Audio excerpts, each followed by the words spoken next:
Assalamualaikum warahmatullahi wabarakatuh. Perkenalkan nama saya Intan Arfiana. Saya dari Prodi Ahwalisasi semester 5. Di sini saya akan menjelaskan tentang tata negara di Indonesia yang berisikan Orde Lama dan Orde Baru. Orde Lama. Orde Lama adalah sebutan bagi orde pemerintahan sebelum Orde Baru yang dianggap tidak melaksanakan Pancasila dan Undang-Undang Dasar 1945 secara murni dan konsekuen, yang ditandai dengan diterapkannya demokrasi terpimpin di bawah kepemimpinan Soekarno. Presiden Soekarno sebagai tokoh sentral Orde Lama, yaitu sebagai kepala negara dan kepala pemerintahan. Pelaksanaan demokrasi di Indonesia. Demokrasi di Indonesia yaitu yang pertama ada demokrasi liberal, di mana itu jatuh pada tanggal 17 sampai dengan 17 sampai dengan tanggal 5 dari mulai 1950 sampai 1959. Langkah awal demokratisasi di Indonesia dilakukan melalui penerbitan Makluman Wakil Presiden nomor 10 tanggal 3 November 1945 tentang anjuran untuk membentuk partai politik, di mana itu terdiri ada KNIP sebagai salah satu alat kelengkapan negara. Semula berfungsi sebagai pembantu presiden, selanjutnya beralih menjadi DPR atau MPR. Pada November 1945, kabinet presiden diganti menjadi kabinet parlementer dengan Perdana Menteri Sultan Syahrir. Pasca agresi militer Belanda II, tanggal 19 Desember 1945, negara Indonesia terpecah dan terbentuk Negara Republik Indonesia Serikat atau yang sering disebut dengan RIS, yang menerapkan sistem demokrasi liberal. Yang kedua yaitu ada demokrasi terpimpin, yaitu pada tanggal 5 Juli 1959 sampai dengan 1965, di mana dengan adanya dekret Presiden 5 Juli 1959, maka Undang-Undang Dasar 1945 berlaku kembali dan berakhirlah UUDS 1950. Dekret Presiden diterima oleh rakyat dan didukung oleh TNI, Angkatan Darat, serta dibenarkan oleh Mahkamah Agung. Presiden tidak bertanggung jawab kepada DPR. Kedudukan DPR dan Presiden berada di bawah MPR. Dekret Presiden memuat ketentuan pokok yang meliputi menetapkan pembubaran konstitusi, menetapkan Undang-Undang Dasar 1945 berlaku kembali bagi segenap bangsa Indonesia, pembentukan MPRS dan DPAS dalam waktu singkat. Kepemimpinan pada tahun 1950 sampai dengan 1959, sistem pemerintahan yang dianut adalah parlementer, kabinet dengan demokrasi liberal. Ciri-ciri demokrasi liberal yaitu adalah yang pertama, Presiden dan Wakil Presiden tidak dapat diganggu-gugat. Yang kedua, Menteri bertanggung jawab atas kebijakan pemerintah. Yang ketiga, Presiden berhak membubarkan DPR. Yang keempat, Perdana Menteri diangkat oleh Presiden. Era 1950 sampai dengan 1959 ialah era di mana Presiden Soekarno memerintah menggunakan konstitusi Undang-Undang Dasar. Sementara Republik Indonesia 1950, di mana periode ini berlangsung dari tanggal 17 Agustus 1950 sampai 5 Juli 1959. Dewan Konstituante diserahi tugas membuat Undang-Undang Dasar yang baru sesuai amanat Undang-Undang Dasar 1950. Namun sampai tahun 1959 badan ini belum juga membuat konstitusi baru. Berbagai penyimpangan demokrasi terpimpin akhirnya diidentikan dengan Nasakom. Produk hukum yang setingkat dengan Undang-Undang Dasar ditetapkan dalam bentuk penetapan Presiden daripada persetujuan. MPRS mengangkat Soekarno sebagai Presiden seumur hidup.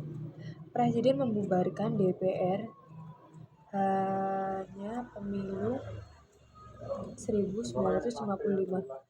Presiden menyatakan perang dengan Malaysia. Presiden menyatakan Indonesia keluar dari PBB. budget tidak jalan. Penyimpangan konstitusional pada masa Orde Lama. Yang pertama, kekuasaan presiden dijalankan secara sewenang-wenang. Hal ini terjadi karena kekuasaan MPR, DPR, dan DPA yang pada waktu itu belum dibentuk oleh presiden. MPRS menetapkan residen menjadi presiden seumur hidup. Hal ini tidak sesuai dengan ketentuan mengenai masa jabatan presiden. DPR berada di bawah presiden. Pimpinan Mahkamah Agung diberi status menteri. Hal ini merupakan penyelewengan terhadap prinsip bahwa kekuasaan kehakiman merupakan kekuasaan yang merdeka. Kebijakan ekonomi dalam pembangunan masa pasca kemerdekaan 1945 sampai 1950. Keadaan ekonomi keuangan pada masa awal kemerdekaan amat buruk, antara lain disebabkan oleh yang pertama, inflasi yang sangat tinggi disebabkan karena beredarnya lebih dari satu mata uang secara tidak terkendali pada waktu itu. Untuk sementara waktu, pemerintah Republik Indonesia menyatakan 3 mata uang yang berlaku di wilayah Republik Indonesia, yaitu mata uang De Javase Bank, mata uang pemerintah Hindia Belanda, dan mata uang penduduk Jepang. Yang kedua yaitu adanya blokade ekonomi oleh Belanda sejak bulan November 1945 untuk menutup pintu perdagangan luar negeri Republik Indonesia. Yang ketiga yaitu kas negara kosong. Yang selanjutnya yaitu adalah masa demokrasi liberal, yaitu pada tahun 1950 sampai dengan 1957, di mana masa ini disebut masa liberal karena dalam politik maupun sistem ekonominya menggunakan prinsip-prinsip liberal. Perekonomian diserahkan pada pasar sesuai teori-teori mazhab klasik yang menyatakan laissez-faire, laissez-passer. Usaha-usaha yang dilakukan untuk mengatasi masalah ekonomi antara lain yang pertama, gunting Syarifuddin, yaitu pemotong nilai uang. Sanering 20 Maret 1950 untuk mengurangi jumlah uang yang beredar agar tingkat harga turun. Yang kedua yaitu adalah nasionalisasi. The Java Jack Bank menjadi Bank Indonesia pada 15 Desember 1951 lewat Undang-Undang Nomor 24 Tahun 1951 dengan fungsi sebagai bank sentral dan bank sirkulasi. Yang ketiga yaitu adalah pembatalan sepihak atas hasil-hasil konferensi meja Buda, termasuk pembubaran Uni Indonesia Belanda. Akibatnya banyak pengusaha Belanda yang menjual perusahaannya, sedangkan pengusaha-pengusaha pribumi belum bisa mengambil alih perusahaan-perusahaan tersebut. Yang selanjutnya yaitu adalah pemerintahan pada Orde Baru, yaitu proses suksesi. Pemerintah Orde Baru lahir secara situasional setelah peristiwa Gerakan 30 September 1951 atau PKI. Lahirnya Orde Baru ada beberapa versi, antara lain yang pertama, berdasarkan versi pemerintahan Orde Baru ditandai oleh keluarnya Super Semar, Surat Perintah 11 Maret 1966. Yang kedua yaitu adalah lahirnya Orde Baru pada tanggal 10 Januari 1966 bersamaan dengan tercetusnya Tritura, yaitu adalah tiga tuntunan rakyat. Ialah tuntunan daripada mahasiswa yang mengadakan demonstrasi terhadap pemerintah Presiden Soekarno.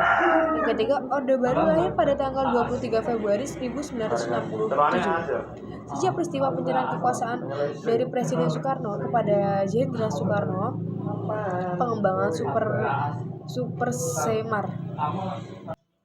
Yang selanjutnya yaitu adalah landasan kehidupan Orde Baru. Orde Baru adalah suatu tatanan kehidupan rakyat bangsa yang diletakkan pada kemurnian pelaksanaan Pancasila dan Undang-Undang Dasar 1945 untuk mewujudkan tatanan kehidupan. Maka pemerintah Orde Baru mempunyai landasan. Yang pertama yaitu landasan ideal Pancasila.